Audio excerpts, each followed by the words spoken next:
Et nous étions arrivés de ces discussions à un tournant décisif avant la signature où la médiation avait constaté des difficultés entre les parties qui n'arrivaient pas à se convenir sur un document final pouvant permettre une signature de la déclaration des principes. C'est comme ça que, dans leur expertise dans ce type d'exercice qui devait amener, qui amène à la signature des différents documents, ils ont estimé qu'il était important de faire venir, de faire participer des personnalités qui pouvaient avoir une autorité ou une caution morale sur les équipes qui négociaient pour la finalisation de la rédaction de cette déclaration de paix. Et c'est dans ce sens qu'ils ont estimé que ces personnalités devaient être d'une certaine responsabilité. Et on a identifié un membre du gouvernement de la République démocratique du Congo et un membre du gouvernement de la République du Rwanda, parce que aujourd'hui, je crois que c'est l'un des indicateurs majeurs qui peut nous convaincre tous, que ce soit en République démocratique du Congo, mais aussi au niveau international, qu'aujourd'hui la crise trentenaire qu'a subi, la crise sécuritaire trentenaire qu'a subi la République démocratique du Congo est aujourd'hui mieux explicitée, mieux connue, mieux définie en termes des différents intervenants. Et l'accord de paix de Washington l'a consacré d'une certaine manière. La responsabilité du gouvernement de la République du Rwanda dans cette crise n'est plus une question à débat. C'est comme ça que nous avons été invités à nous rendre à Doha pour la République démocratique du Congo, le ministère de l'Intérieur ou le ministre de l'Intérieur. J'étais accompagné de Madame la vice-ministre de l'Intérieur. Et pour la République du Rwanda, par rapport à la coalition M23 AFC, le ministre du Rwanda de l'Intérieur. Et nous avons séjourné pendant une dizaine de jours en train de suivre pas à pas les échanges, les discussions que la représentation de la République démocratique du Congo faisait avec la coalition M23 pour arriver à chaque fois avec autour du concours de la médiation à trouver les termes qu'il faut, les orientations qu'il faut pour conclure sur un document final qui a été signé et qui circonscrit le cadre qui va nous amener vers l'accord de paix qui sera signé en principe dans les maximum 2 semaines si les choses se passent comme il se doit, parce que les deux équipes les deux représentations ou les deux équipes devront retourner aujourd'hui, je crois, jour J-8, si je ne me trompe pas, devront retourner à Doha pour faire continuer l'exercice d'échange sur la déclaration de paix avec la contribution du médiateur qui est l'État du Qatar. Alors, Monsieur le Vice-Premier ministre, pour de besoins justement de pédagogie, lorsque je regarde les documents de la déclaration de principe, ils comportent 7 points qui commencent par les principes généraux du cessez-le-feu. Qu'est-ce que vous pouvez nous dire brièvement en rapport avec chacun de ces points pour que les Congolais comprennent la ligne qui était la nôtre durant ces discussions et c'est sur quoi va se fonder l'accord qui sera signé dans les jours qui viennent? Bon, en ce qui concerne le cessez-le-feu, il faut retenir, et je crois que c'est très important pour bien comprendre le cheminement dans lequel nous sommes. Les discussions qui se tiennent à Doha ne sont pas un acte isolé. Et je crois que je l'ai souligné dans mon introduction. Il y a eu au mois d'avril, d'abord au mois de mars, il y a eu une rencontre à Doha toujours, entre le président Félix Tshisekedi et le président Kagame. Il s'en est suivi au mois d'avril la signature d'un communiqué entre les représentants du gouvernement de la République démocratique du Congo et la coalition M23.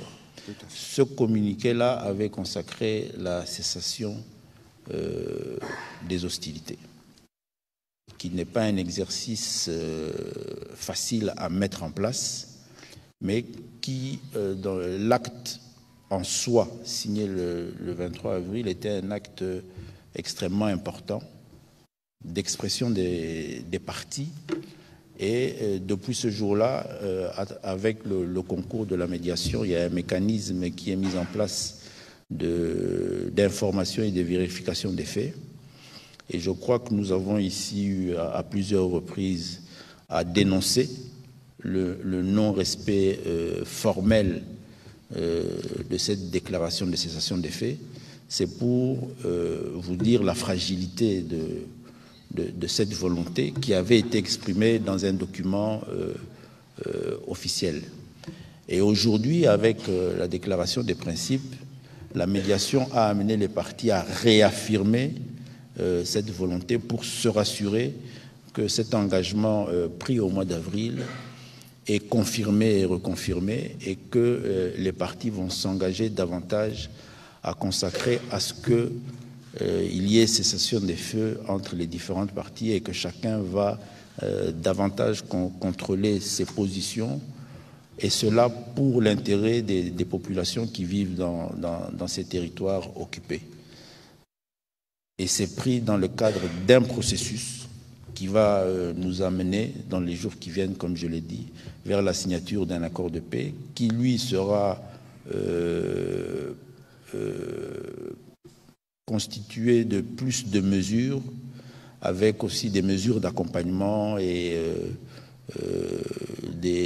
des engagements en termes d'actes qui vont beaucoup plus consacrer non seulement la paix, mais il y a aussi d'autres indicateurs comme la restauration de l'autorité de l'État, qui va appeler aussi, lorsque vous prenez un autre document extrêmement important aussi, qui est l'accord de paix signé à Washington, qui fait allusion au retrait des troupes de l'armée rwandaise, qui va s'aligner aussi avec le retrait des autres troupes pour consacrer la restauration de l'autorité de l'État. Alors, cette fois-ci, vous êtes allé, en tout cas, ceux qui ont discuté sont partis dans le détail. On parle des attaques de toute nature, aérienne, terrestre, maritime ou lacustre, ainsi que tout axe de sabotage, la diffusion de propagande haineuse ou incitant à la violence, toute tentative de conquête, de modification des positions. J'espère que tous les médias qui nous suivent ont les textes devant, parce que dans l'exercice que nous faisons, il faut lire ce qui est écrit, si nous voulons être sûrs que nous sommes inscrits dans la dynamique qui veut que nous puissions contribuer à la compréhension de ce qui a été convenu. Monsieur le vice-premier ministre, l'autre point, après les cessez-le-feu évidemment, en dehors de principes généraux, c'est les mesures de confiance. Alors, c'est un point dont on parle beaucoup. Qu'est-ce qui peut être retenu sommairement de ce qui avait été dit concernant ces points spécifiquement, parce que ça concerne y compris le sort de certains individus? Les mesures de confiance vont concerner, et nous l'avons, il était dans un premier temps prévu que des mesures de confiance soient prises immédiatement après la signature de la déclaration de principe, mais dans la faisabilité, ça s'est avéré être un exercice assez complexe à réaliser. C'est comme ça que la médiation a préféré que nous puissions l'identifier comme un principe général qui va encadrer l'accord de paix qui sera très prochainement signé.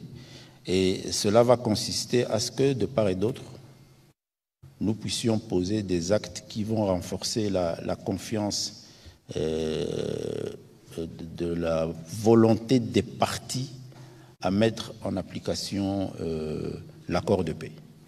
Il pourra s'agir, par exemple, de la libération de prisonniers de part et d'autre. Nous savons, par exemple, que nous avons des vaillants FARDC et même certains de nos concitoyens civils, acteurs responsables de l'administration publique, acteurs politiques et même défenseurs de droits de l'homme qui se trouvent dans des conditions de détention. Certains sur le territoire national congolais, d'autres à l'étranger, pour ne pas dire au Rwanda. Ça pourra faire l'objet de cela, c'est-à-dire leur relaxation de part et d'autre. D'autres qui se trouvent ici entre les mains de la justice de la République démocratique du Congo. Il s'agira aussi de toutes ces questions de nos territoires occupés et du retrait des forces belligérantes qui contrôlent ces territoires. Voilà. Le quatrième point, c'est la restauration de l'autorité gouvernementale. Le parti reconnaît que la restauration de l'autorité de l'État est la conséquence logique au règlement efficace des causes du conflit à travers un accord de paix durable. Les partis conviennent que le rétablissement intégral de l'autorité de l'État sur l'ensemble du territoire est un pilier fondamental de l'accord de paix. Cet accord définira les modalités, les étapes et les calendriers de ces processus de restauration. Monsieur le vice-premier ministre, qu'est-ce qu'on peut retenir de ce point? La restauration de l'État se fait à travers la mise en œuvre des attributs du pouvoir public dans les entités. Donc il va falloir, et ça au niveau du ministère de l'Intérieur, nous sommes en train de nous y apprêter, il va falloir que nous puissions redéployer l'administration. Vous avez encore en mémoire que nous avons dû prendre des dispositions pour délocaliser les chefs-lieux de nos provinces. Aujourd'hui, Beni fait office de chef-lieu de la province du Nord Kivu. Ouvira fait office de chef-lieu de la province du Sud Kivu. Il va falloir redéployer toute cette administration et principalement avec l'attribut de la force publique qui est la police nationale congolaise. Et tout ça doit faire l'objet d'un processus qui va demander à ce que certaines dispositions et mécanismes soient pris. Et il faut implémenter tout cela. Et l'accord de paix va détailler, décliner le processus de la restauration de l'autorité de l'État. Voilà, il y a évidemment, je suis sûr qu'il y aura plusieurs questions là-dessus. Le cinquième point a concerné évidemment un point qui nous tient particulièrement à cœur, c'est les retours de réfugiés, des personnes déplacées ainsi que toutes les questions liées aux besoins humanitaires. Qu'est-ce que nous pouvons retenir sommairement de ce point, Monsieur le Vice-Premier ministre? Sur cette question, et avec le concours de la médiation, il a été convenu que nous allons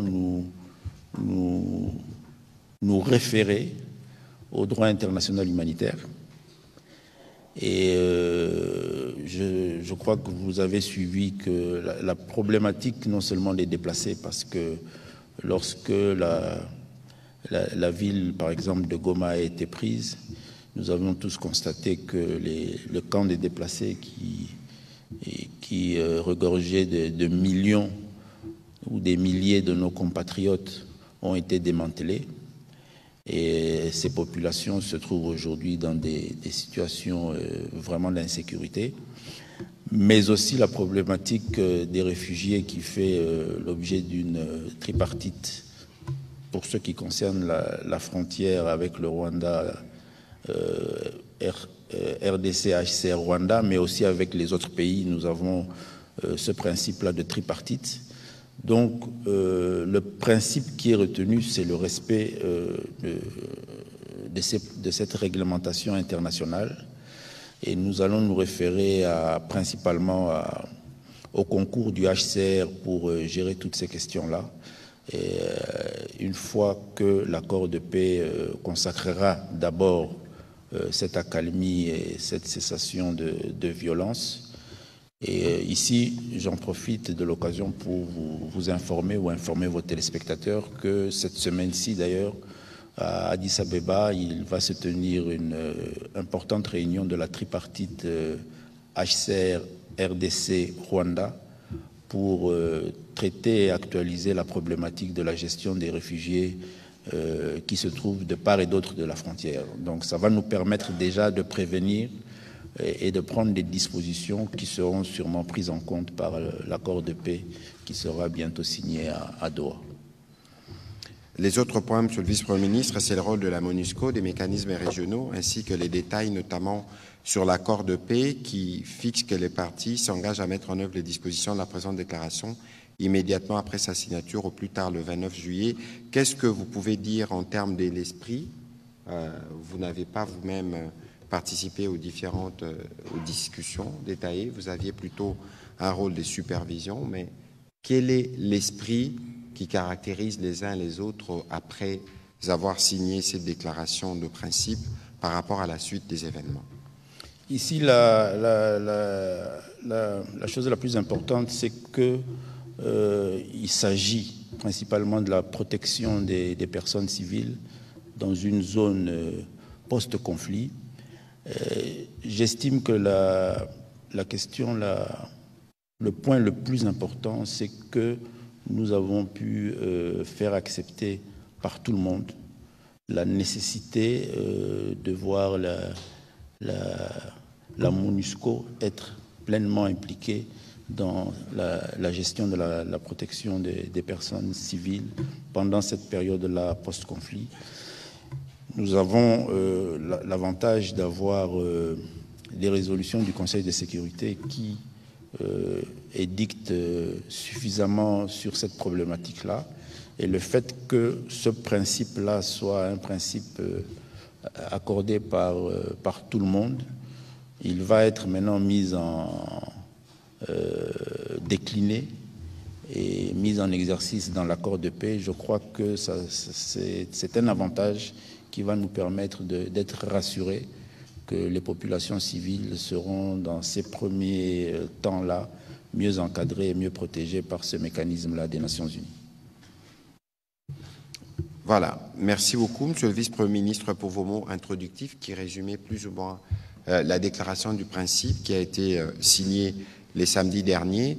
Et pour information, Monsieur le Vice-Premier ministre, cet après-midi, j'ai eu une réunion avec les organisations de professionnels des médias qui ont pris l'engagement de contribuer aux efforts pour la construction de la paix, parce que vous savez que dans les textes ici, comme dans d'autres textes, on évoque beaucoup les rôles des discours, de ce qui est dit.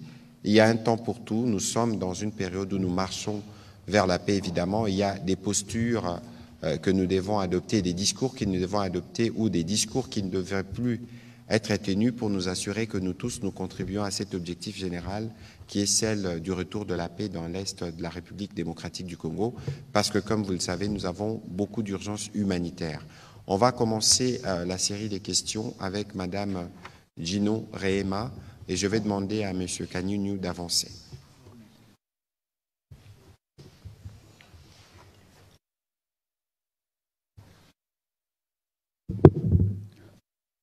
S'il vous plaît, je crois que... Allez-y, s'il vous plaît, madame. OK. Excellence, Monsieur le ministre, ma première question, c'est de savoir... Le vice-premier ministre ou le ministre? Excusez-moi, Monsieur le vice-premier ministre. OK, merci beaucoup. La première question, c'est de savoir c'est quoi la particularité de chaque accord signé ou à signer très prochainement, parce que dans tous les accords, on parle de paix et on voudrait savoir, ça m'amène à poser ma deuxième question, c'est à quel niveau d'accord que l'on pourra, on aura une paix définitive en République démocratique du Congo avec une RDC complète. Merci. Alors, Madame, le vice-premier ministre va répondre, mais il y a un effort collectif que nous devons tous faire pour éviter de mélanger les choses. Il y a, comme j'ai circonscrit en début de cet exercice, il y a eu la déclaration du 18 mars entre le président Tshisekedi, le président rwandais autour de l'émir du Qatar. Il y a eu la déclaration du 23 avril qui a ouvert, qui est la conséquence des discussions qui avaient commencé entre les représentants du gouvernement et ceux du M23. Il y a eu la déclaration de principe de Washington, qui est un processus bilatéral entre nous, le Rwanda et les États-Unis. Ici, c'est un processus entre le M23 et les représentants du gouvernement. Les deux sont complémentaires. Et donc, il faut que nous fassions attention, que nous avons lu et que nous avons compris la complémentarité qui existe entre ces textes, qui ne doivent pas s'élire dans un cadre isolé, parce qu'il y a la résolution 2763, la charte de l'Union africaine, la charte des Nations unies, les communiqués conjoints de la réunion EAC-SADC du 8 février et surtout notre Constitution. Donc il faudrait que nos questions puissent être cadrées pour que nous puissions avoir des réponses précises avec un processus qui est laborieux, où les choses ne se font pas comme les choses devraient se faire avec une télécommande. Monsieur le vice-premier ministre, c'était un petit commentaire pour planter le décor et pour vous permettre de donner votre réaction. Merci beaucoup. Mais je crois que la question a tout son pesant d'or. En fait, la particularité de chaque accord est dans les parties qu'elle concerne et les engagements que chaque partie prend. Et je le disais dans mon introduction, l'une des avancées que nous avons fait dans cette crise trentenaire, c'est qu'aujourd'hui, nous avons réussi à identifier les acteurs majeurs du conflit. Et c'est la particularité de l'accord de Washington qui cristallise et identifie le Rwanda comme un acteur ou l'acteur majeur au conflit, le responsabilise et l'engage à prendre sa responsabilité pour une paix durable. Ça, c'est Washington. Maintenant, à Doha, nous avons si je peux les identifier comme les acteurs sur terrain ou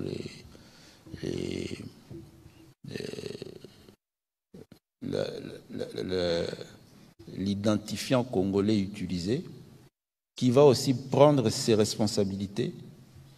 Et aujourd'hui, dans la déclaration de principe, il a réaffirmé sa volonté, non seulement au cessez-le-feu, mais à aller vers une paix durable et une paix circonscrite à travers les principes tels qu'énumérés dans le document en question. Donc, chaque document ou chaque accord, selon les parties qui y prennent part et qui s'y engagent, concourt à la réalisation de la paix. Alors maintenant, à quel niveau? Aujourd'hui, on a l'avantage d'avoir l'acteur République du Rwanda qui s'est engagé à la paix, mais nous avons d'autres partis comme la coalition M23 qui ne l'a pas encore fait formellement, qui va s'engager, et à partir de ce moment-là, je crois que ensemble, nous serons dans cette dynamique-là de la mise en œuvre de la paix. Voilà. Voilà, on va prendre la prochaine question avec M. John Kanyunyu.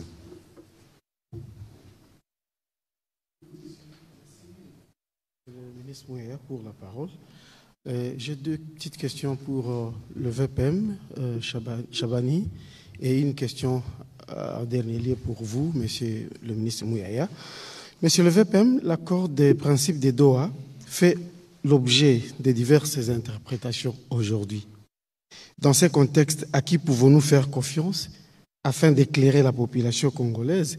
Car une fois nous, journalistes, édifiés, la population le sera aussi.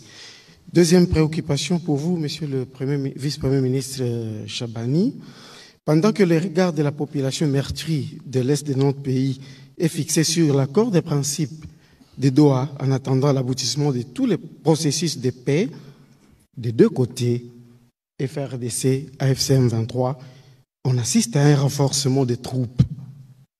Doit-on s'attendre à une paix restaurée par la guerre, donc par les armes, ou peut-on faire confiance pour parler en cours?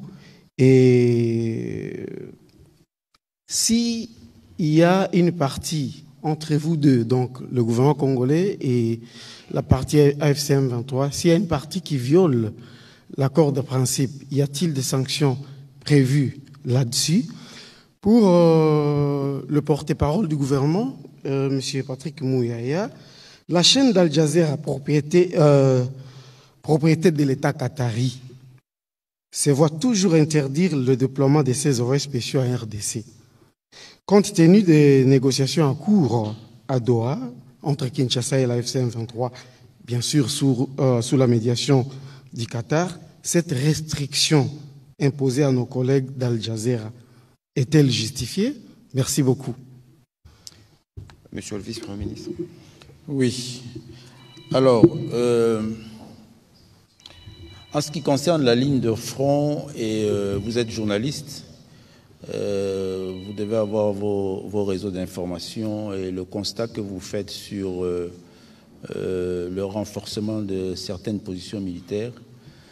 Je crois que c'est des indicateurs qui doivent nous rassurer, qu'il a été important et qu'il est important de suivre une procédure renforcée pour se rassurer que de part et d'autre, les parties prenantes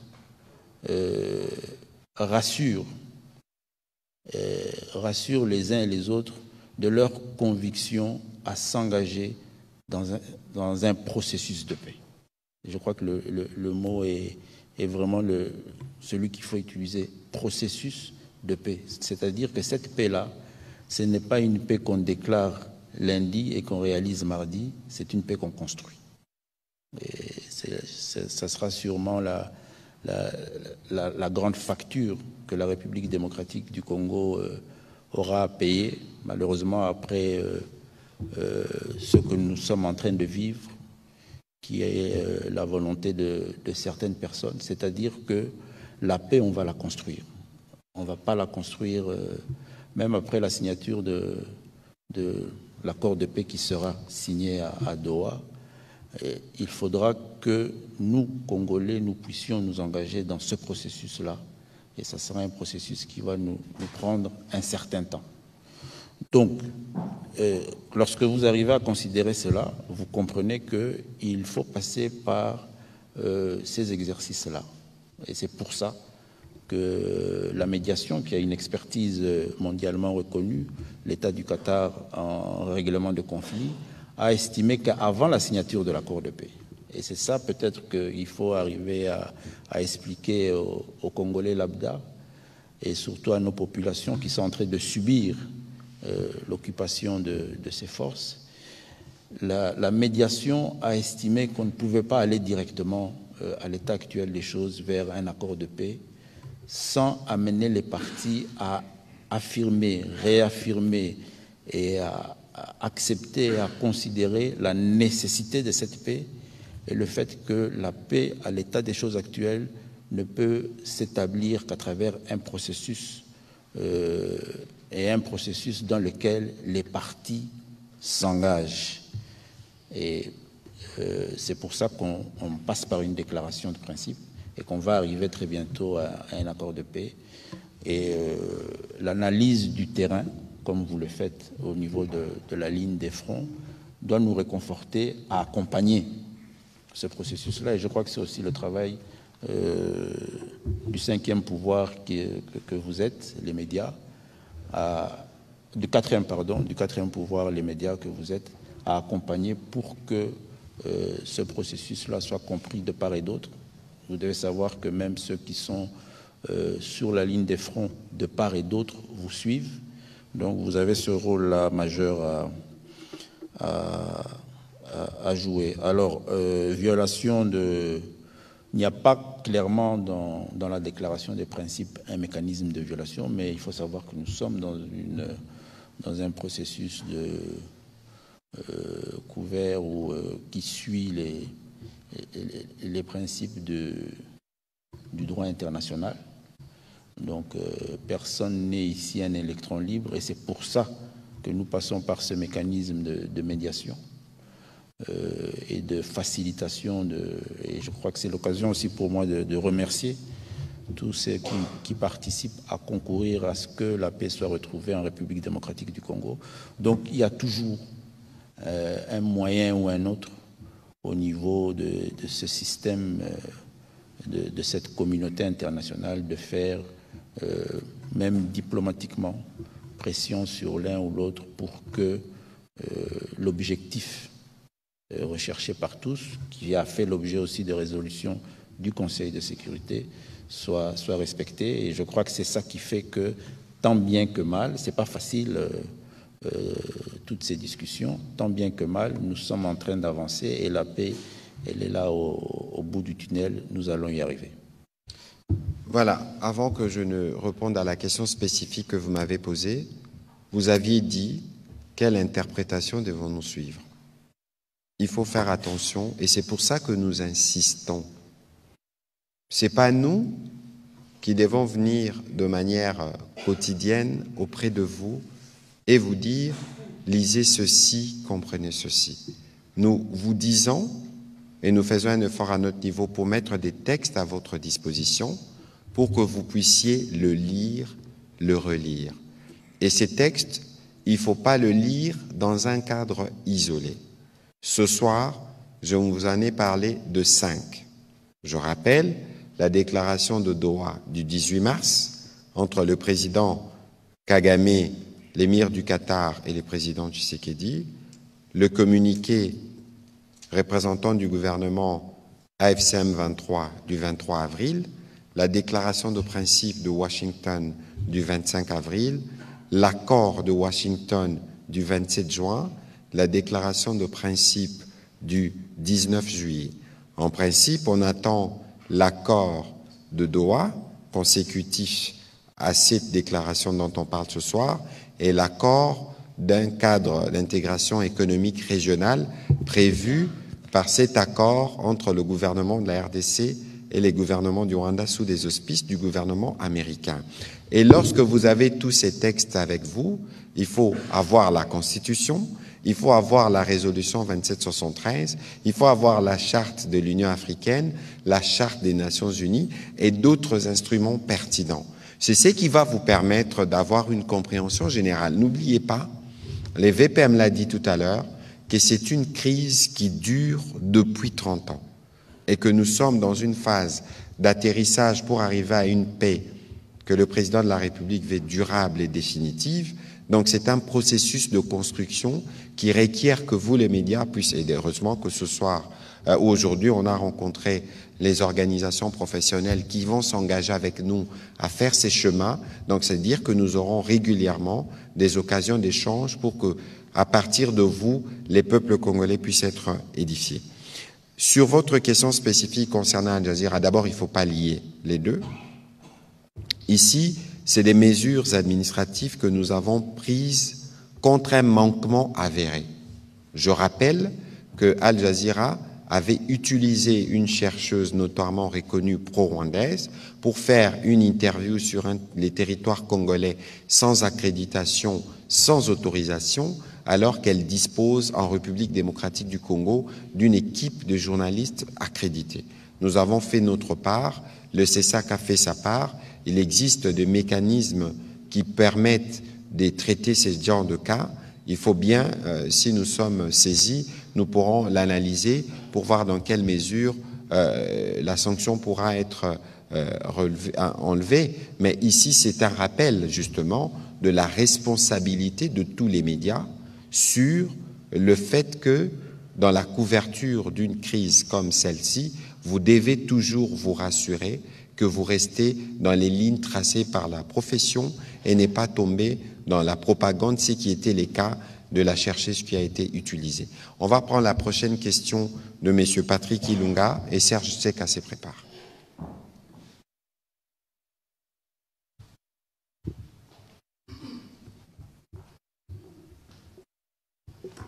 Merci, Monsieur le Ministre. Merci, Monsieur le VPM. J'ai deux petites questions.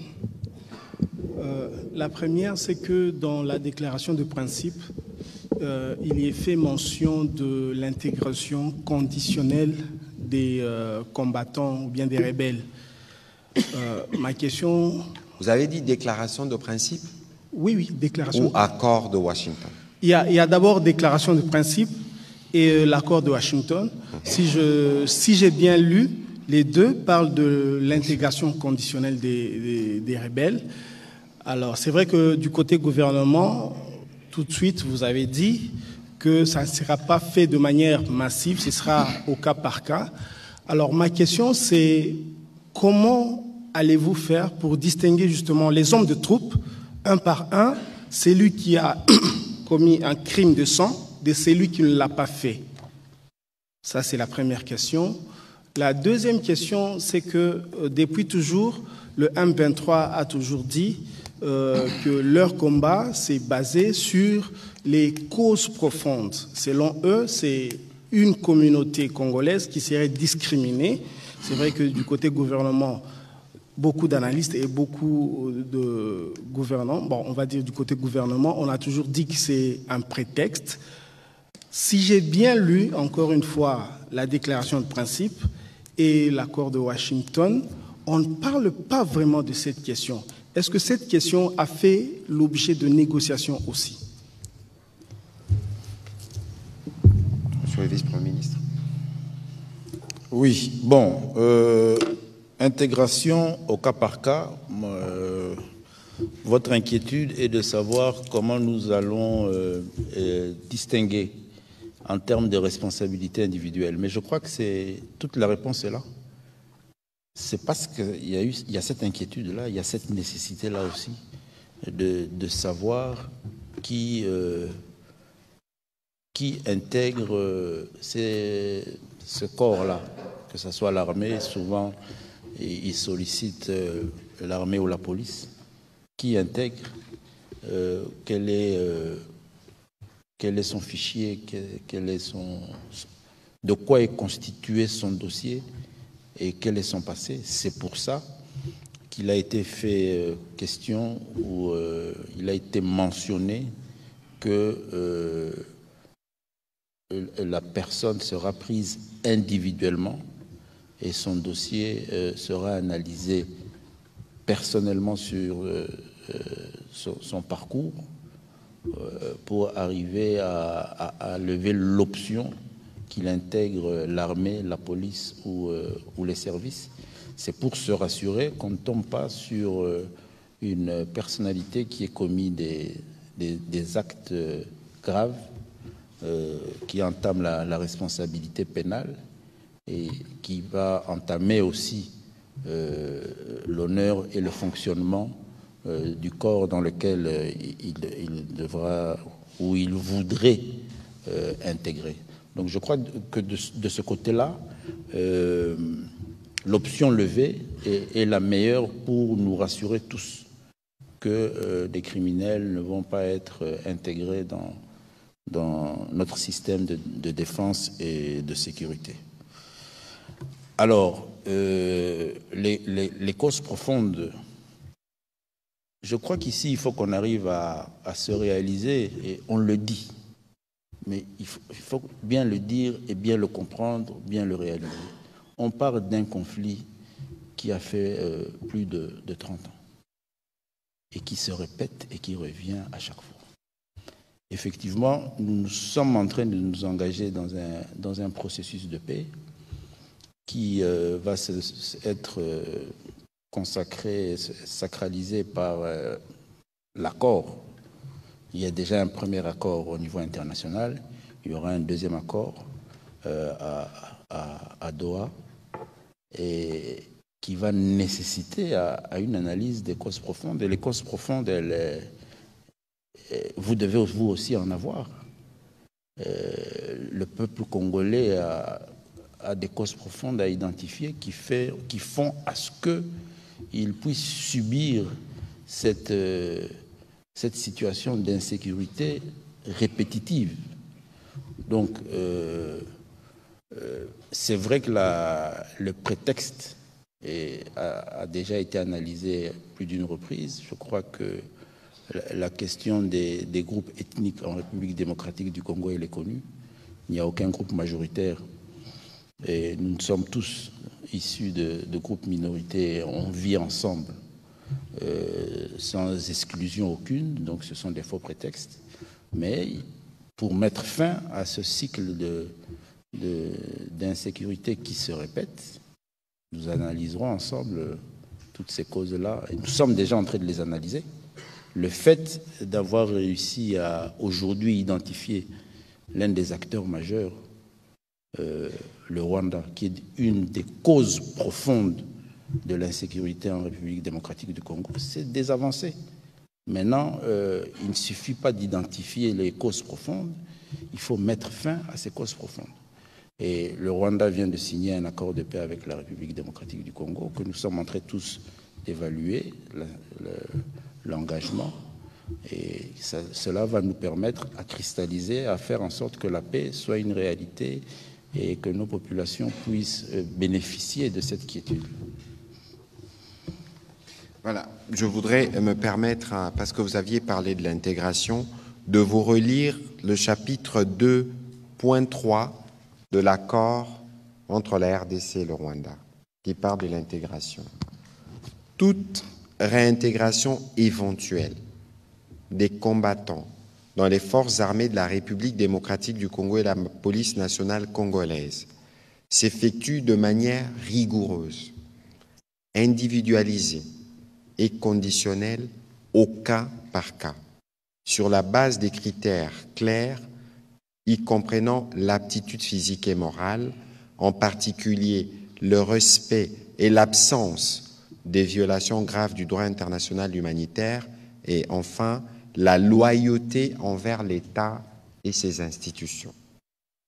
La réponse à votre question est dans l'accord et c'est bien clair, noir sur blanc, au cas par cas, individualisé. Critère loyauté.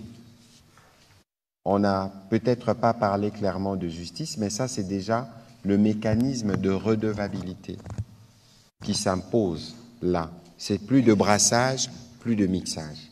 Donc je crois que lire, c'est pour ça que lire et relire cet accord est important pour vous permettre de vous faire une opinion sur toutes ces questions. On va prendre la question de M. Serge Ntseka. Merci, Excellence, pour la parole. La première question s'adresse à Monsieur le Vice-Premier ministre, ministre de l'Intérieur. En lisant en diagonale ce texte, moi j'ai une petite inquiétude, quelque chose qui n'apparaît pas dans les textes, mais je me dis, on a fait obligation à la RDC de parler avec M23 et AFC, et aussi de désarmer les forces résiduelles qui sévissent de l'autre côté, qui constitueraient une menace pour le Rwanda. Pensez-vous qu'on puisse aboutir à une paix durable tant que le dialogue rwandais ne serait pas organisé à Kigali? Parce qu'on peut les désarmer. Ils deviendront quoi? Parce qu'ils resteront, ils seront citoyens rwandais. Est-ce que cet aspect qui n'apparaît pas m'inquiète un tout petit peu? Vous avez parlé, la question au ministre Mouyaya, d'une crise trentenaire. Mais pendant 30 ans, le peuple congolais s'est engagé dans une sorte de lutte. Partout où il se trouve, à travers des territoires nationaux, lutter à sa façon, avec des paroles, avec des actes, avec des prières et j'en passe. Et aujourd'hui, on doit changer des paradigmes, on doit changer des narratifs. Ne pensez-vous pas que c'est important d'intégrer, au-delà des simples publications de documents, des mécanismes pour expliquer à la population que nous sommes dans une autre démarche maintenant, que nous devons soutenir ces processus induits par le chef de l'État pour que la paix soit une réalité. La paix des cœurs, mais la paix aussi entre les peuples. Écoutez, la paix est un choix. Et le président de la République a fait ce choix. La paix impose un prix. Et c'est le prix que nous payons dans ces différentes discussions. Aujourd'hui, dans la discussion que nous avons eue, notamment avec les médias, parce que vous avez un rôle crucial en tant que vecteur entre nous et la population. Il y a un temps pour tout. Il n'y a aucune guerre qui ne se termine pas. Nous sommes dans une phase, et c'est la phase la plus délicate, parce que c'est la phase qui nous amène vers l'atterrissage en allant vers la paix. Et c'est au nom de cette paix, au nom du prix que nous devons payer pour la paix, que nous devons faire des concessions. nous faisons des concessions, y compris au niveau justement du front médiatique que nous tenons, par rapport au contexte qui a évolué, qui ne change en rien la nature des ennemis que nous avons, que nous combattons. Mais parce que nous avons tous pris des engagements qui sont coulés dans des accords ou dans des déclarations de principe devant témoins, parce que le monde entier qui se préoccupe de cette crise qui dure depuis bien longtemps nous a demandé, nous a dit qu'il fallait aller vers la paix. Rappelez-vous, parce que je vois beaucoup de gens réagir déçus, le président de la République était clair en disant qu'on ne devrait pas négocier avec les M23. Mais lorsque vous avez vu, à partir du mois de février, le gouvernement américain sanctionner le numéro 2 du régime rwandais, James Kabarebe, vous avez vu les Français, les Britanniques, les Allemands, l'Union européenne, toutes ces institutions internationales ont pris des sanctions. Je ne parle pas des 3 débats que vous avez suivis au Conseil de sécurité et qui a permis d'avoir la résolution 2773. Dans toutes les décisions qui se prenaient, il y avait une recommandation qui nous avait été faite, de dire qu'il faut dialoguer. Nous, qu'est-ce que nous voulions dans la position du président de la République? C'était une position de fermeté qui a permis justement qu'il y ait des sanctions qui étouffent l'économie rwandaise aujourd'hui. Et donc, nous étions engagés sur différents fronts, et lorsque nous avons obtenu ces résultats probants qui ont permis de commencer d'ouvrir la voie à des discussions, le président de la République s'est ouvert pour qu'on arrive vers la paix. Et donc, il faut que tout le monde le comprenne parce que nous sommes cohérents par rapport à la détermination du président de la République pour mettre fin une fois pour toutes aux agissements du Rwanda. Quelqu'un parlait des causes profondes ici, mais la cause profonde, c'est aussi, entre autres, cette demande qui nous avait été faite à l'époque par la communauté internationale d'ouvrir nos frontières et accueillir. C'est en ce moment-là qu'on a accueilli les réfugiés rwandais, y compris les forces négatives. Et donc, là, aujourd'hui, nous sommes engagés sur cette voie.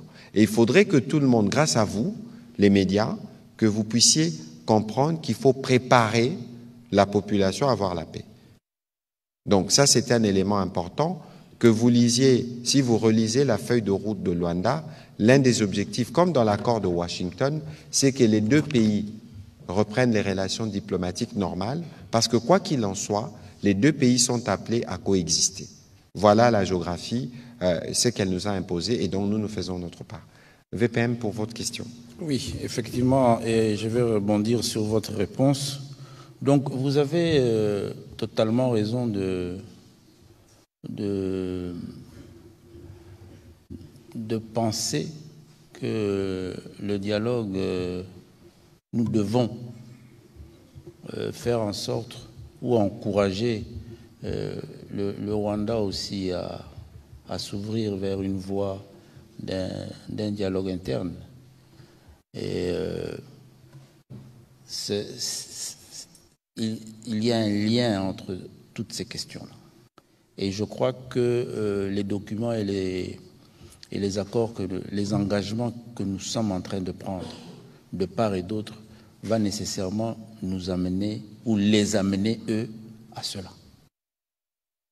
Vous voyez une cause profonde que le ministre Mouyaya vient d'identifier avec l'opération Turquoise, où la communauté internationale a amené la République du Zaïre à l'époque à ouvrir ses frontières.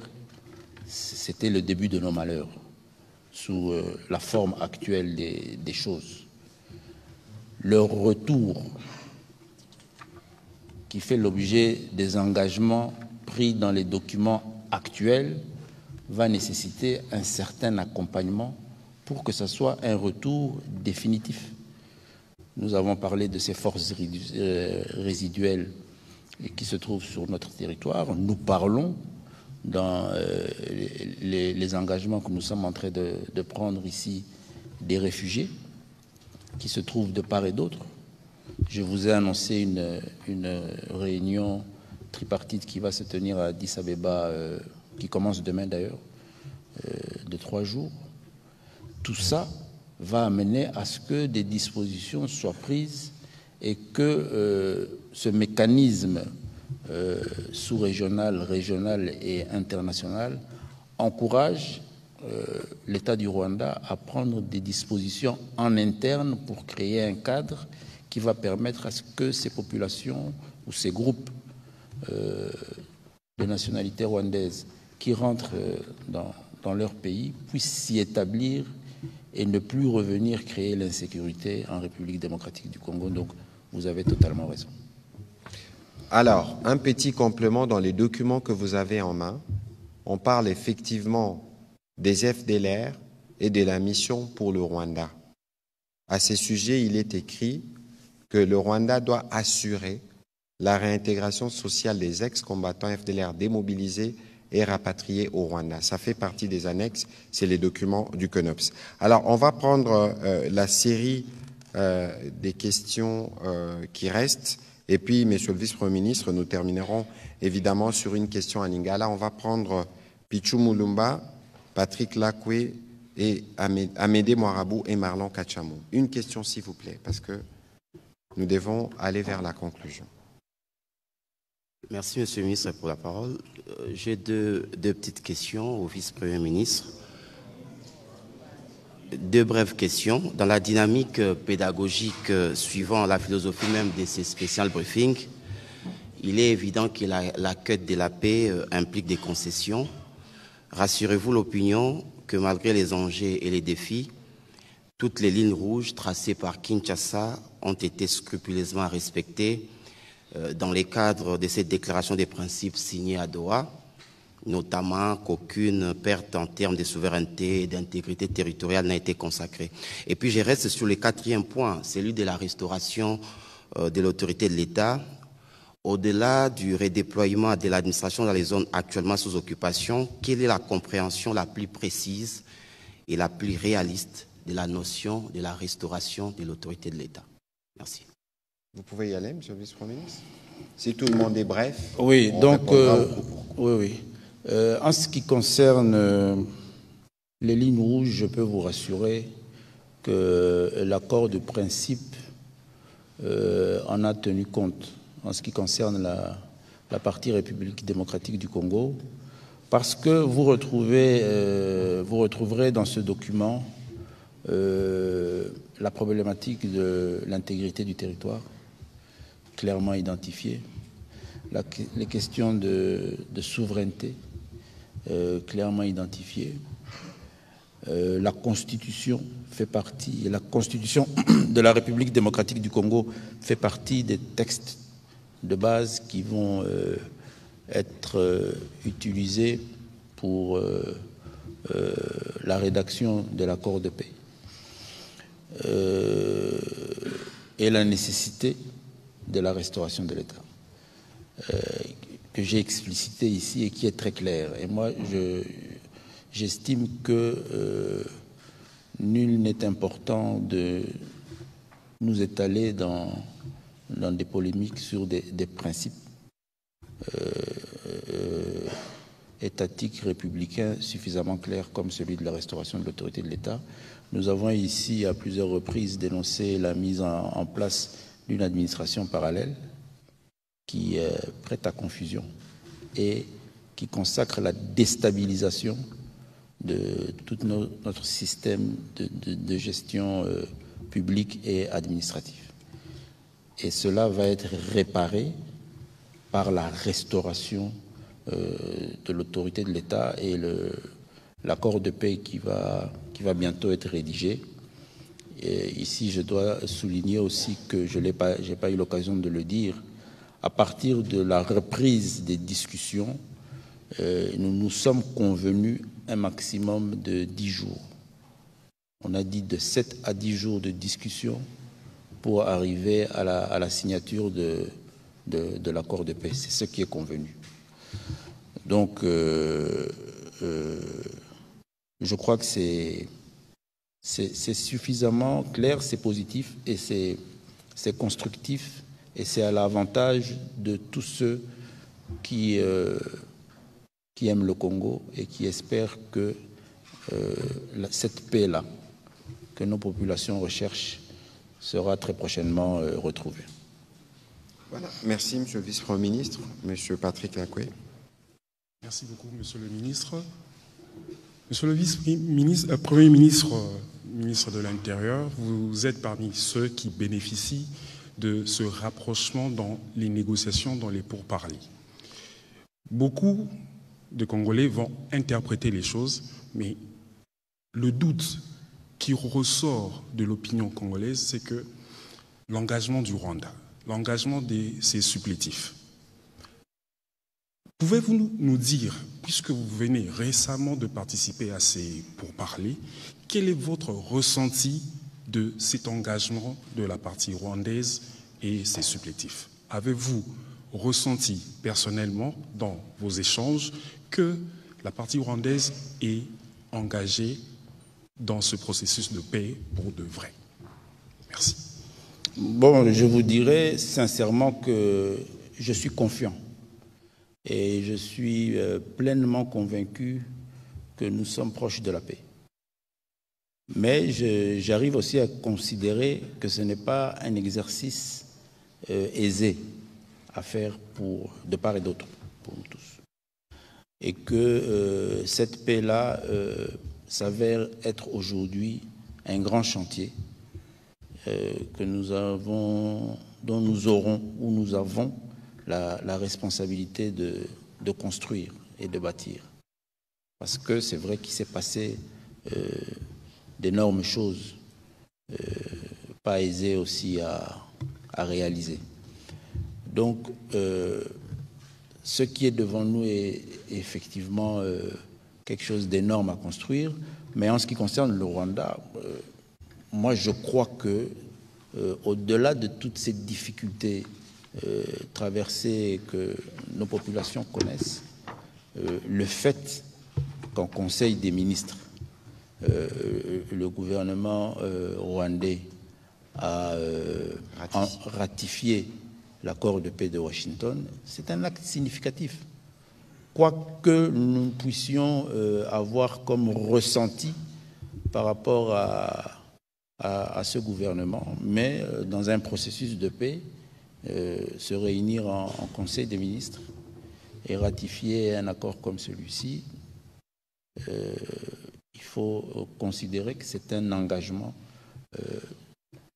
supplémentaire pris pour réaffirmer la volonté de la mise en œuvre de cet accord de paix. Et je l'ai dit tout à l'heure, c'est un processus, donc il faut s'y engager. Nous, la République démocratique du Congo, nous sommes pleinement engagés et on encourage et on les encourage. On va les aider à aller de l'avant avec nous.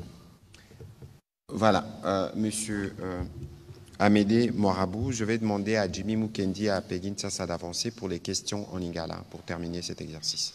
Allez-y, Amédée, s'il vous plaît. Amédée Moirabou pour Finances et Entreprises.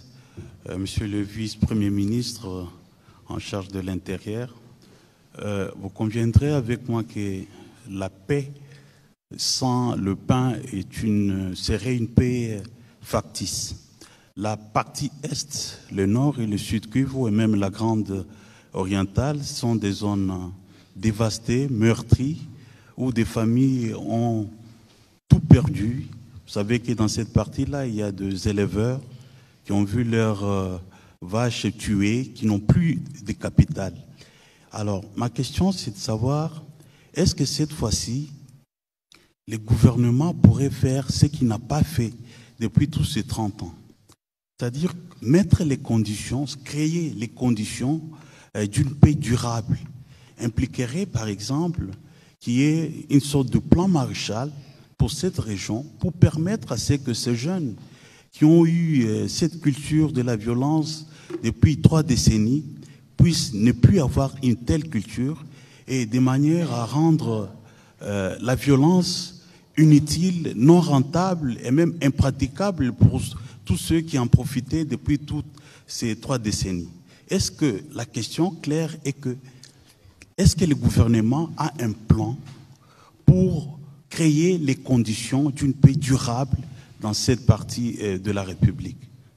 Merci. Je peux vous rassurer que oui. Je peux vous rassurer que cela a déjà fait l'objet de certains échanges en Conseil des ministres. Et comme je vous le disais tout à l'heure, ce qui est devant nous est aujourd'hui un grand chantier, la paix pour sa mise en œuvre. Elle a aussi ce volet social, ce volet économique. La restauration de l'autorité de l'État s'accompagne aussi avec le quotidien de nos populations. On a aujourd'hui malheureusement l'avantage d'avoir des expériences du passé. Et même sur les questions de DDR, désarmement, de réinsertion de nos populations. Donc, toutes ces expériences vont être mises en œuvre et nécessairement, tel que je vous l'ai dit, des échanges déjà faits, ça nécessitera un plan particulier, peut-être type plan Marshall, pour arriver à restaurer ces provinces, ces contrées, ces territoires meurtris par cette triste initiative prise par certains d'entre nous. Alors, le président de la République a coutume de dire que nous voulons une paix définitive et une paix durable. Mais pourquoi une paix définitive, une paix durable? Parce que c'est la paix qui va ouvrir la voie des investissements. N'oubliez pas, point 6 de l'accord entre la RDC et le Rwanda, on parle du cadre d'intégration économique régionale, où on stipule des principes comme la transparence ou la lutte contre le trafic illicite. Ça veut dire que lorsque, avec évidemment un engagement du gouvernement américain d'investir dans la zone, et donc il y aura évidemment, lorsqu'on aura la paix, lorsque cette paix sera consolidée, on aura la possibilité non seulement de dégager, vous connaissez vous-même l'essence entrepreneuriale de nos compatriotes de cette partie du pays, mais combiné aux investissements américains et à la consolidation de la paix qui aura lieu, il y aura évidemment un boom économique. Et d'ailleurs, ces booms économiques nécessitent de notre part de commencer à nous préparer. Ça veut dire investir dans les jeunes qui sont en mesure de prendre les emplois qui vont se dégager de ces nouveaux environnements qui sera créé. Au-delà de ça, il existe aujourd'hui une réserve armée des défenses qui pourra prendre en charge certains de ces jeunes qui sont mobilisés, particulièrement mobilisés à la défense de la patrie, pour mieux les encadrer. N'oubliez pas que nous avons un processus de PDDRCS qui est aussi déjà mis en place pour permettre de récupérer ces combattants et de s'assurer de leur intégration sociale.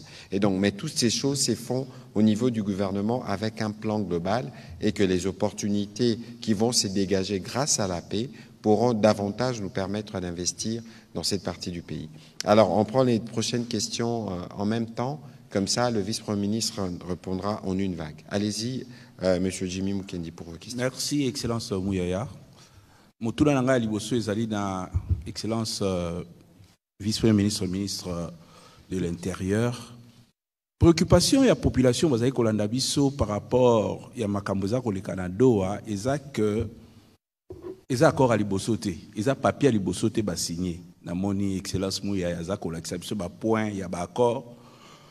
Pona batu ebele bazali un peu sceptique par rapport à Oeko Mamaka. D'ailleurs, bango moko bandeko ya M23 AFC balobaka que gouvernement pe ya Kinshasa respectaka naye ba makambo oye alobaka te. Eloko nini tokoki kolobela na batu oyo bazali ko croire ata mukiete na oyo ezali ko salema na Doha, parce que lelo baza M23 lobby bakoyi kokoma eloko mususu toyebi ndenge nini ba mouvement insurrectionnel et se développer kana est. Est-ce que ekoyi ko changer te et plutôt zongela lisusu na point de départ? Est-ce que assurance ni gouvernement akoyi ko pesa population au bazali kolanda oizo de Canada pour bazala sûr que to ke na voie malamu topé gouvernement ekoyi ko rassurer nini que 30 ans auto vivre yango lisusu te par tel élément. Une préoccupation de la ministre de la Communication et des Médias, Patrick Mouyaya, problème sérieux de la communication, c'est que c'est posé à niveau, effectivement, il y a Massolezo de Canada par rapport, il y a binoba acteurs, c'est-à-dire gouvernement, na bateau yo, basali côté M23 AFC. Maintenant, tout ça, il faut signé, bokomi papier moko mele bokobima mutu na buto oloba makambu na ndenge na ye.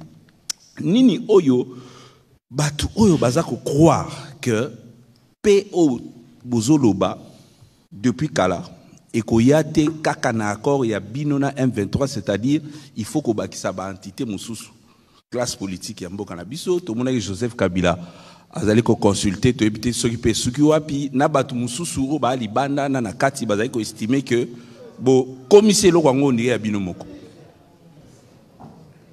Merci. On peut prendre les questions de Peggy Nzasa, s'il vous plaît. Merci beaucoup, Excellence. Nandongo Pesingaï Maloba. Narobana na VPM, pour déjà de poser dans Njaounsoussou. Peuple congolais na petit peuple, oyo ngai na yo mwana mboka Shabani to kembaki na campagne, oba vota fachi.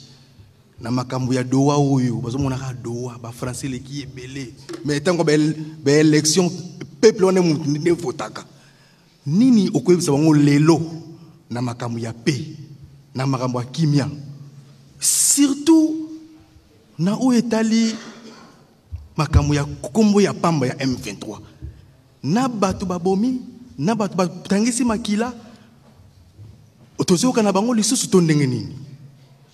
Pour une excellence, Patrick Mouyaya, d'abord, on a gouvernement. Félicitations pour notre document, puis accord de paix. Et ça lit bien, mais peut-être ce gouvernement peut s'allier sur Moussous et Lingala, et Moussous et ça bien. Son excellence, Patrick Mouyaya, Nassima Nabino, Bakomi Congolais Téléma. Bafron Nyonso à Tobundi, Nabambanga Nyonso Tobundi. Tosali bambanga pona koluka makambo ya Congolais telema lelo au commission d'idéologie de communication à proximité pona kosola na ba étudiant na petit peuple na o tali ba kor ya pe oyo nyonso tosali ke nango pamba to ndenge. Merci beaucoup. Merci. Vice-Premier ministre Oyoki Mituna Nayoki Mituna ya bandeko oyo balingi to pesa maloba oyo eko rassurer population na biso na kanisi na utaki koloba ngo awa na ki français effectivement bitumba oyo ese umeli elimwaka ezongaka et pendant 30 ans oyo babanda koloba te bitumba oyo tant elimwaka ekendaka wapi tant ezongaka eutaka wapi nde ezalaki elora mutuya ya ko-identifier mpona kosilisa yango eloko oyo bino bapanzisa yango ifo boyebisa population na biso mpo bazala rassuré ke lelo oyo toza na étape mususu tomati likolo pe tozwi ba solution oyo ekoki kopesa biso confiance ke ntango tokosigner accord de paix oyo ya Doha ntango tokozala na mise en œuvre ya paix ekozala mpona abupia eloko yango ezonga lisusu te eloko ya mutuya eza nini eza ke toidentifie instigateur ya mubulu na kati ya mboka na biso pe andimi atika mubulu na ye wana a signé accord de paix na République démocratique du Congo parce que liboso ya wana kolobake non ngai te naza kutu na batu te mais le loyo a signé accord de paix a kepe na conseil des ministres na ye a ratifié accord de paix wana toke na Doha aye kotelemela bato ya atindaka na mubulu na mboka voilà ndela bango yebisa bango na tokei to si c'est fini maintenant eza nde eloko mutuya o eko rassurer population na biso obino fo boyebisa population que oui to komina nteme tozo koma kala minute parce que bapesi biso 10 jours il y a mois break pour to intégrer ba principe il y a déclaration. Les lots ont déjà na deuxième jour. Donc dans 8 jours, l'équipe est kozonga na Doha. Et kuna na Doha, c'est maximum 10 jours pour la signature, il y a accord de paix.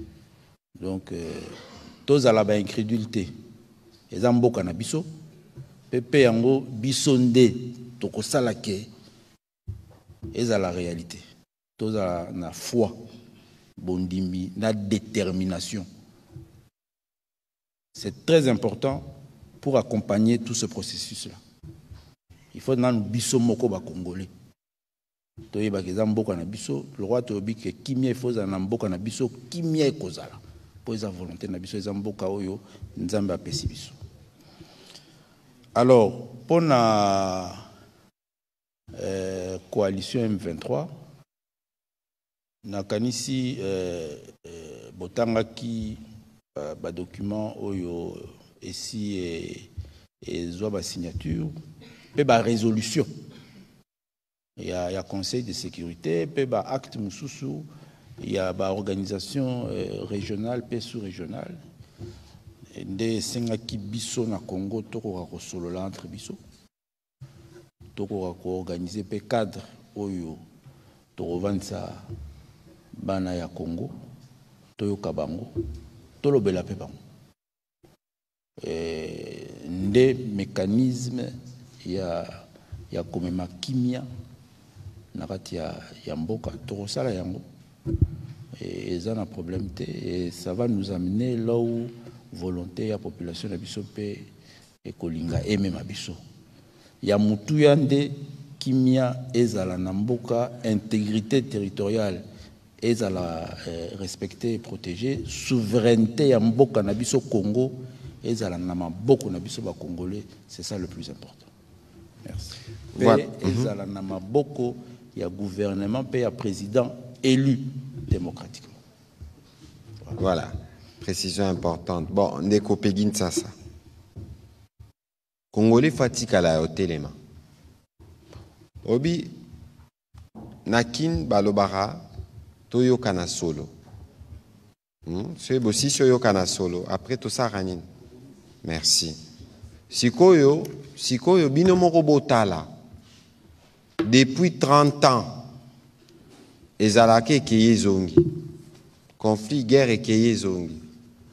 Yambalo yo, président lobby, to silana. Yango to komiko silana. Donc, hier, le lobby, non, ba Congolais ba telemi, ba Congolais ba lobby, ba Congolais ba bundi, ba Congolais ba saliboy. Yo kanisi makambo VPM a lobby awa. Que gouvernement rwandais ba sangani ba lobby, to ratifier noki. Makambo accord à Washington. Yo kanti ba osala ngo pona nini. Baza étouffé te. Moitié na ba ya budget na bango utara na ba activité moyibi na Congo, mususu utara na bado a Mindele. Mindele bakati pourquoi? Po Mindele ba koma na po akokata, il fallait ba yoka ba mbelati. Ba yoka mingongo ba congolais. Yango il faut ko pesa ba congolais nyonso bisika bazali matondo mingi. Ndenge ba telemaka. Petoro telemaka atata bitumbesili. Congolais faut ko telema parce que l'air bitumbesili il faut ko protéger sikoyo po monguna zongate. Toyebi ba jeune abango keye zongi. Ozomona. Donc lelo oyo tozo sala mikolo yo na VPM to bandaki na mineta eza faza liboso parce que moni makambo ya kimia ba congolais nyonso fo bakotango lelo to yambaki ba pandisango to sololi na bango awa bao batala ka télévision nationale to sala ka ba émission sur accord na lingala pe bino ba pandisango za bo ba lingala lo ba chilubo lo ba swahili to koya parce que oyo tozo sala kapo na bato balobaka lopoto te. Tozo sala pona ba congolais nyonso bisika bazali. Parce que ba congolais nyonso bisika bazali baza a kotelema. Donc côté kuna bo kitisa bino motema.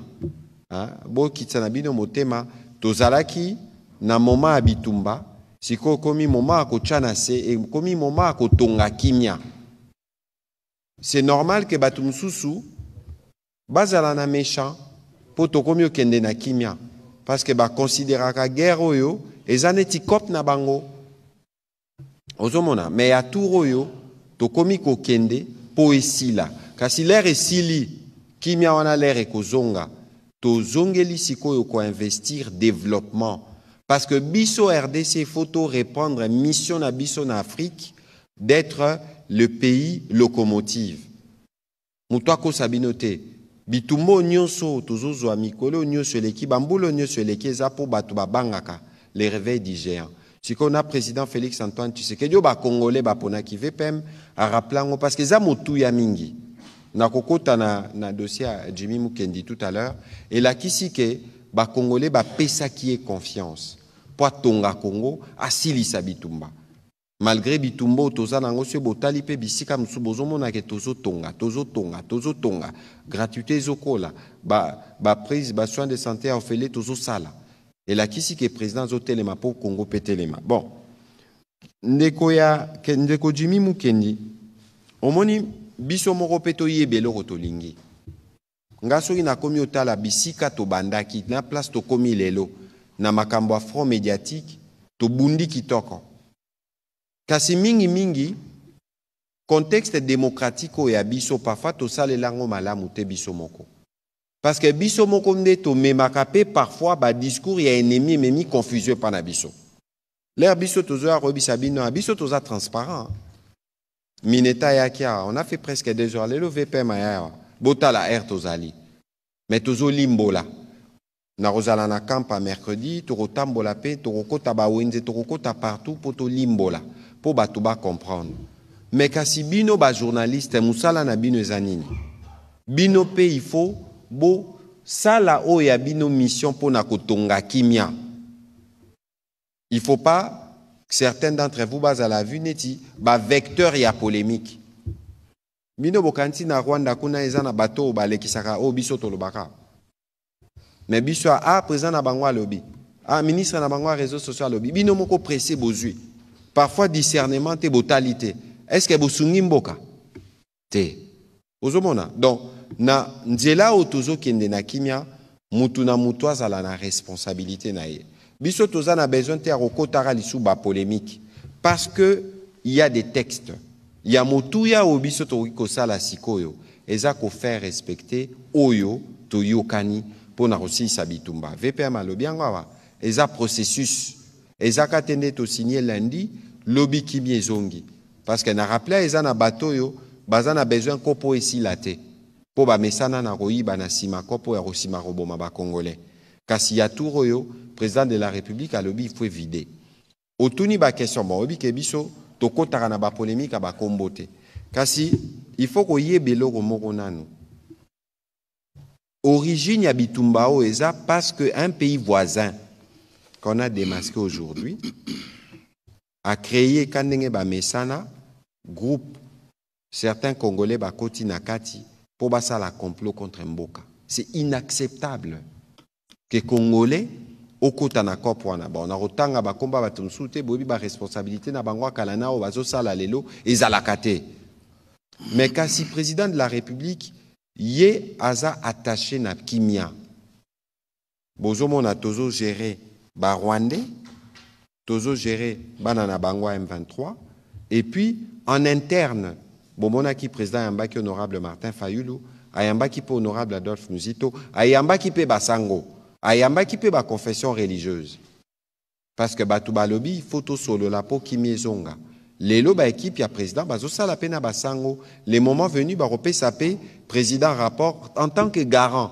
Il y a constitution article 69 a roloba boya bandeko total andenge to sala boy. Mais attention. Il faut pas consacrer prime na ba o balamuki na tongo ba lobby ka bon, il faut to boma. O balamuki ka bon non, il faut to sala boy. Élection salama na Congo pour na peuple la pona ba o il faut ba kamba mboka ba o il faut ba za la peine na opposition pour opposition ils a rappelé mission constitutionnelle atabiso opposition mingi ba raté koloba VPM il a fait adopter récemment loi à programmation à police ba opposition ba okiote le mape ba VPM il fallait pas wana et salama opposition ils a raté kokotaka na ba a polémique au luka ba positionnement opposition zape force ya proposition ne bongo tokotonga Congo voilà to kende mulaite po tokokutana na ba émission na bino na ba wenze place tokokende po na kolimbolela ba congolais nzela o ya kimia président de la République abandi. Monsieur le vice-premier ministre, on va terminer. Oui, donc moi, merci. Merci pour l'opportunité de redevabilité que vous m'avez donnée. Je crois que, en résumé, je me fais le devoir de rassurer davantage votre auditoire, vos téléspectateurs, sur la démarche entamée à travers le leadership du président de la République, Félix Antoine Tshisekedi, pour la nécessité de retrouver la paix en République démocratique du Congo, de mettre fin à cette crise sécuritaire que nous traversons, de retrouver l'intégrité de la totalité de notre territoire, restaurer l'autorité de l'État et permettre à nos populations de la partie est de la République démocratique du Congo de retrouver leur quiétude. Je les rassure que ce processus, ces initiatives, ces discussions et ces engagements pris sont non seulement sincères, mais vont aboutir à la finalité tant recherchée. L'engagement du président de la République et de son gouvernement sont fermes et nous avons aujourd'hui l'avantage d'être pleinement engagés dans un processus qui va se finaliser. Il y a si vous faites une bonne lecture de ces différents documents, il y a un calendrier qui est sous-entendu dans les différents paragraphes. Donc, dans un délai déjà connu, il y aura des retrouvailles, des discussions autour de la médiation qatari à Doha pour la rédaction et la signature de cet accord de paix, de l'accord de paix tant recherché. Et après, nous allons entrer dans son implémentation, ce qui va nous permettre de consacrer et de réaliser cette paix que nous recherchons tous. Donc, il y a énormément d'espoir, mais cet espoir nécessite que nous restons en tant que nation, en tant que peuple, que nous restons engagés. Donc, comme l'a dit le ministre Mouyaya, Congolais Téléma reste un indicateur majeur qui doit continuer à guider nos consciences et guider notre action politique pour permettre à ce que notre pays, la République démocratique du Congo, soit réellement ce grand Congo, ce grand pays au centre de l'Afrique qui joue et jouera pleinement son rôle. Encore une fois, merci. Merci beaucoup, Monsieur le Vice-Premier ministre. Merci aux professionnels de médias. Il est minuit 42. C'est dire qu'il faut saluer votre engagement dans le cadre du travail qui est le vôtre à contribuer pour le retour de la paix. Vous comprendrez que le contexte étant celui qu'il est, il est demandé du sacrifice à tout le monde. Le vice-premier ministre l'a rappelé, dans ces différentes négociations, il y avait des lignes rouges. Et aujourd'hui, avec tout le travail qui a commencé, le respect de la Constitution sera garanti, la préservation de l'intégrité territoriale, la restauration intégrale de l'autorité de l'État. C'est une détermination du président de la République et je pense qu'avec l'appui et l'implication de tous les Congolais, nous allons atteindre l'objectif final recherché. Merci et bonne soirée chez vous.